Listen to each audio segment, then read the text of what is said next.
Министерот Николовски за 2024 година најави зголемување на субвенциите и воведување на нови мерки и највпечатлива е потврдата дека платите на овчарите од 360 сега ќе достигнат до 620 денари на годишно ниво.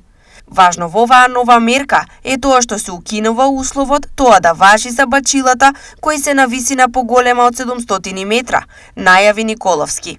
Од останатите мерки, Николовски ги најави следните: зголемување од 50% на 100% за зелената нафта, воведување на основна мерка од 6000 денари по хектар за тутунопроизводители, субвенционирање за косење и одржување на ливади од 6000 денари по хектар, дополнителни субвенции за производство на гросие со висок квалитет за добивање на висококвалитетни вина со износ од 40.000 денари по хектар, зголемување на субвенции за заклано јагне и јаре од 400 денари на 1000 денари, зголемување од 4000 на 12.000 денари за крави над 12 месеци.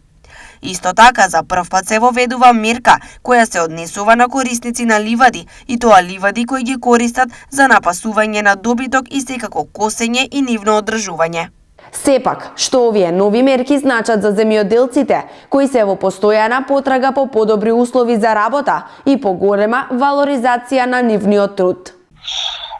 Ставот на Националната земјоделска мрежа е дека доколку се случи овој начин на субвенцирање, тоа целосно ќе го замре тутунопроизводството во Република Македонија. Бидејќи ќе бидат многу помали количините по основ на субвенции што ќе добиваат тутунопроизводителите. Сега, последно оваа година, од сето ова што се случува со ниската цена и со високите трошоци за производство и климатските промени, помош од 600 денари на декар е нешто страшно. Значи, не сме ни да се размислува за 600 денари од декар. Само сме скроз оштетени тие што работат лоза внасат над 1 хектар. А друга помош, јас не знам, пошто ја бевме таму ние на станоци. Бевме, ја не знам која...